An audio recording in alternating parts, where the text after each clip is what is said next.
Today is Thursday, November the 29th, 2018. Your quote today is, in the middle of a difficulty lies opportunity. And that comes from Albert Einstein. Now, to me, that simply means that any bad situation can have positive outcomes too.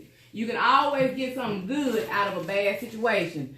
For an example, let's say you, even if you get in a car accident, you ruin one car, but your insurance, if you had great insurance, you can get the opportunity to get you a better car or even newer car. So that's one way you can look at a bad situation as a positive outcome. So when we have lemons, we're going to make what? Lemonade. And every cloud has a what?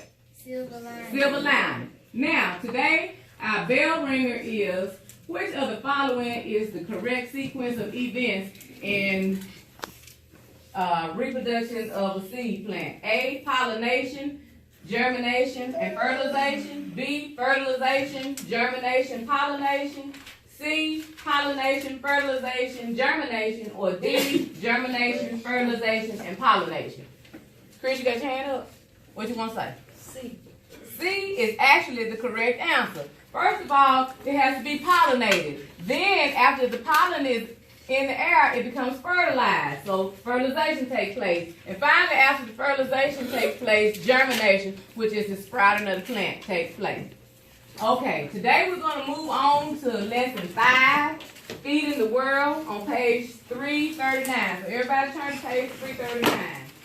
We want to be really discussing pages 339 through 341.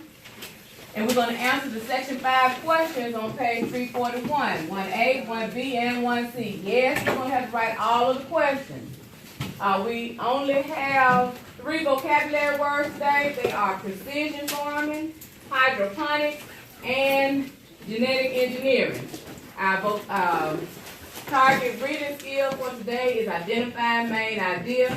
And our objectives, we're still under the same objective, 3B, describing and summarizing how eggs and sperms unite in the reproduction of angiosperms and gymnosperms. Now, I know today's lesson doesn't really seem like it's falling under that, but it's still under the same umbrella. All of the things that we've talked about from the start of chapter 10 are leading on up to this part. All right, today we got our little discovery activity that we're going to do first. Everybody's on page 339? Yes, all right, at the top of page 339, Feeding the World. Our discovery activity is will there be enough to eat? First thing I want you to do is I want everybody to take a chip out of this grouping bag. And we're going to have 4 groups of people. We're going to alter what's in the textbook a little bit because we have so many students, we had to alter it a little bit. So instead of 3 groups, we're going to have 4 groups. So we're going to have a blue group, which is going to be our wealthy people. We're going to have a green group, which is going to be our average people. A red group, which is going to be our poor people. And a yellow group, which is going to be our poverty-stricken people. That means you have almost nothing. So just pick one. Don't look in the bag. Just pick a color. All right, let's everybody do this quickly. Everybody get one quickly.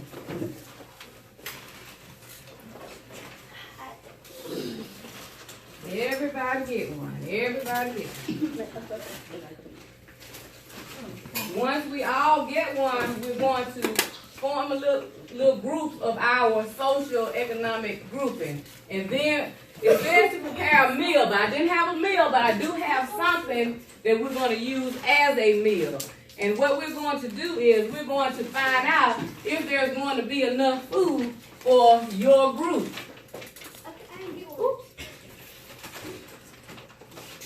If there's going to be enough food for your group. And if the population grows, is there going to be enough food for your group?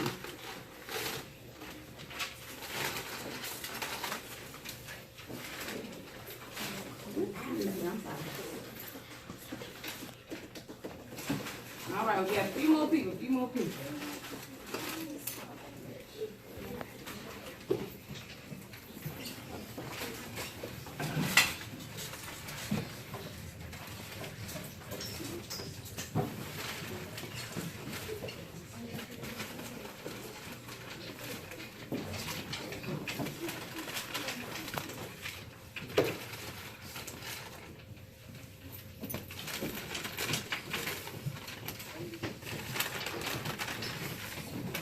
Okay, now I want all of my people from the yellow group to stand right here. All of my yellow group.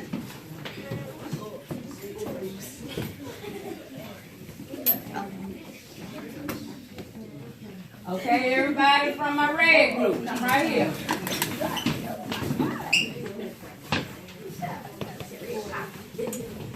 Everybody from a green group.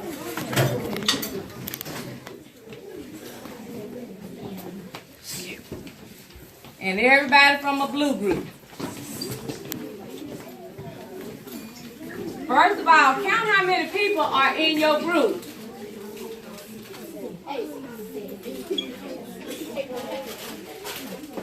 All right, now my yellow group. First of all, I want everybody to think. Do you think it's going to be enough food for the people in your group? Yes. All right. Yellow group, what do you think? Okay. Red group, do you think it's going to be enough? Yes. Green group? Yes. And blue group? Yes. All right, first of all, we're going to go to our yellow group. Let's pay attention. Yellow group. How many people are in your group? 7. All right. Everybody who can get something, get something. Don't rush.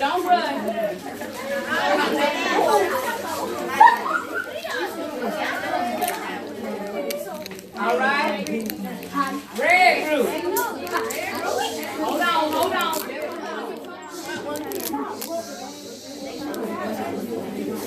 All right. Green group. Get one thing. And my blue group, get one thing.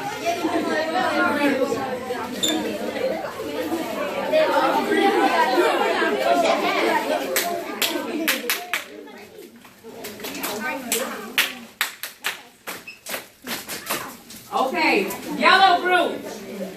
Was everybody able to get something? No. How many people were left out? 1. So, was your group able to feed everyone? No. No, they weren't.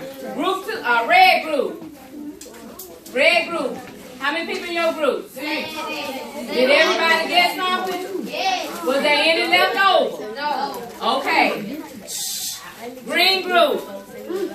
How many people in your group? 6. Did everybody get something? Yes. Is any left over? Yes. Okay. And my blue group. How many people? 7. Did everybody get something? Yes. Is anything left over? Yes. All right. Listen up. Group yellow, not everybody got something, and there was nothing left over. In group red, everybody got something, but there was nothing left over. In group green, everybody got something, and there was something left over. And in group blue, everybody got something, and there was plenty left over. So now, if the population grew, would group yellow be able to feed everybody? No, because they couldn't even feed everybody at first. What about group red? Yes. No, because they didn't have any left over. What about group blue? Yes. I mean group green. Okay, group green has some, but let's see, can everybody get another helping? Yes. Let's look in the green group. Are you in the green group? Get one. Everybody get one that can. Yeah, everyone got enough. Everybody got something? How many people in your group? 6. That's why. All right. Group blue. Can everybody get something else? How about, can they get it again? How about again? So our wealthy group here, ladies, gentlemen, our wealthy group here has plenty of resources. Our average group has enough, but it won't last a long time. Our poor group doesn't have enough. They only can feed one time. And our poverty group couldn't feed at all. All right, let's take a seat.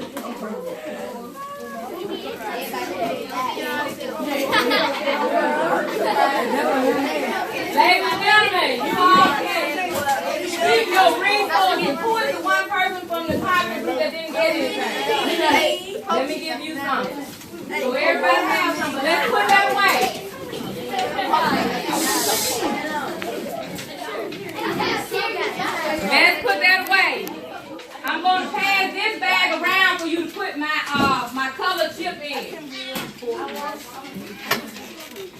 Just pass it down the road.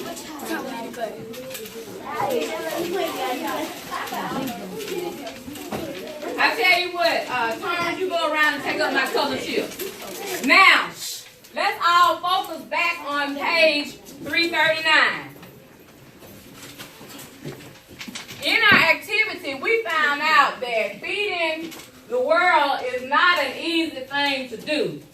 Most of the time, who will have the better resources? The wealthy will have the better resources, and who will not have enough? The poverty, and then the poor. All right.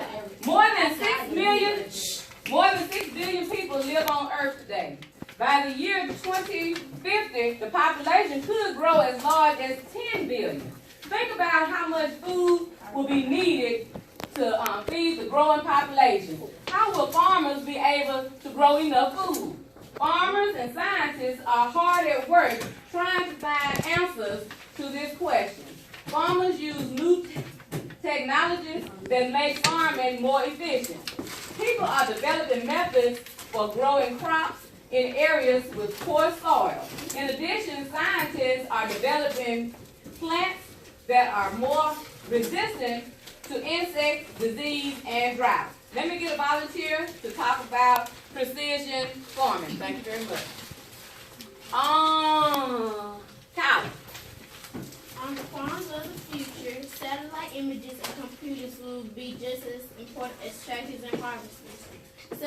Such technologies will allow farmers to practice precision farming, a farming method in which farmers fine-tune the amount of water and fertilizer they use to the requirements of a specific field. First, satellite images of a farmer's fields are taken. Then, a computer analyzes the images to determine the makeup of the soil in the different fields. The computer uses the data to prepare a watering and fertilizing plan for each field. Precision farming can benefit farmers by saving time and money. It also increases crop yields by helping farmers maintain ideal conditions in all fields.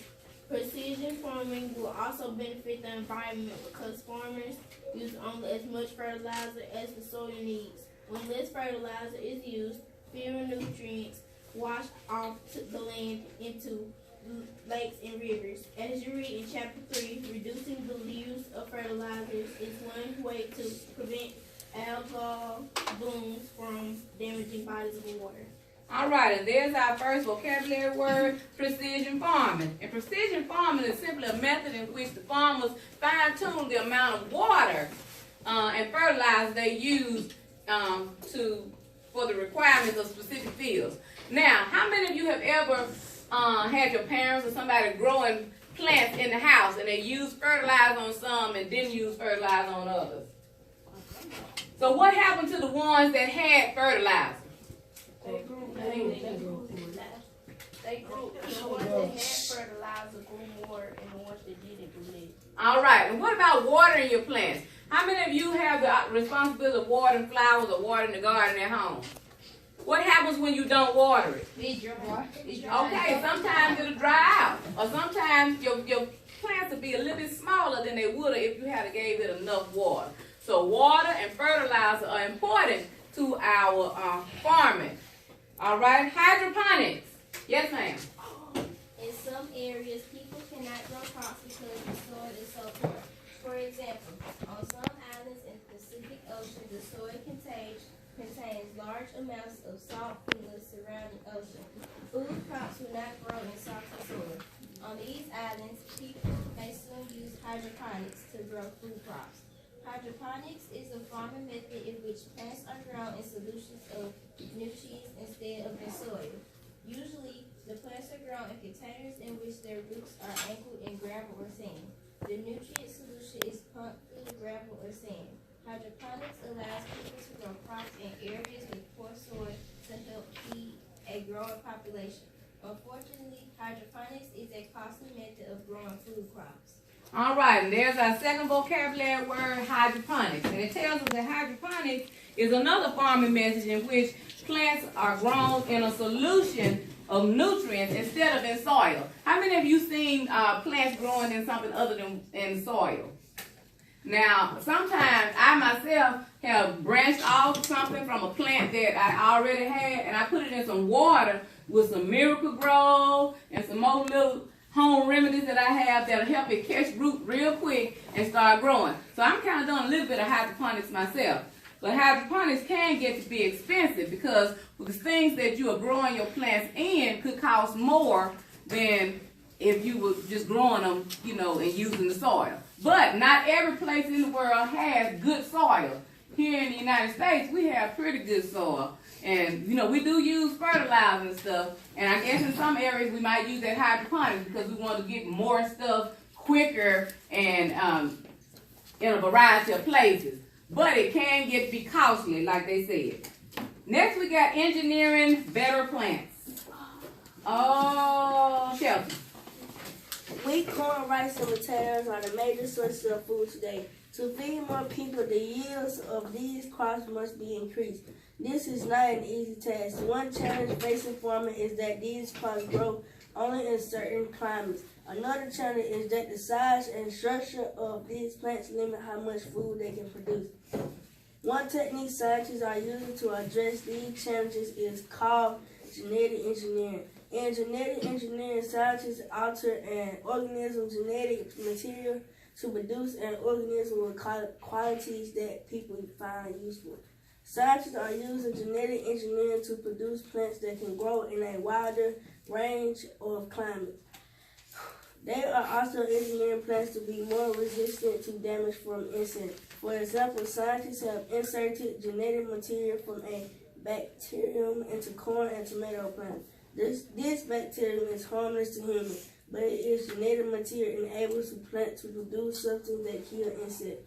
Caterpillars or other insects that bite into leaves of these plants are killed. Today, farmers grow many kinds of genetically engineered plants. All right, and that's our found vocabulary word, genetic engineering. And it tells us that genetic engineering, science alter an organism's genetic material to produce and form an organism with qualities that people find useful. So they're changing the structure of the kind of plant that they have to make it better. Let's say you want corn that got bigger corn kernels on it. So they spoke about that in the reading. They've done something to the corn that's going to produce bigger corn kernels. And they can genetically engineer different plants to make them better or to make them more suited for what the customers want. It also talked in what he read about bacteriums being harmful to humans. So we have to be careful with this genetic engineering because we don't want to hurt our own cells by trying to get better crops or trying to get more crops or bigger crops. So we have to be careful with all of that. And all of these factors, all of these different kinds of engineering and ways to better our food production all have a part to play in feeding the world. Now, here you have your section 5 assessment question. This time we only have 3. You got a listing, a explaining, and a making judgment. So you have 3 questions. There are 3 types of questions. And always when you answering your question, make sure you look for the main idea in what the question is asking you before you answer your question. Are there any questions before we get started on that? All right. When you get finished with your 3 questions, you need to put them where? In the box. In the box. And when you get finished with those questions, you need to do your exit ticket. Which brings us to our exit ticket, which is here on the board. What are 2 things scientists are using genetic engineering for? So as you read, you should have picked up on those. So give me your exit ticket and put it where? In the In the exit ticket box. Now I cleared out because I put the stuff that we were using up there. Are there any questions before you get started? You got how many questions? 3. Anna? It's And once you get finished, you may Read a book. all right. There we go. Let's get started.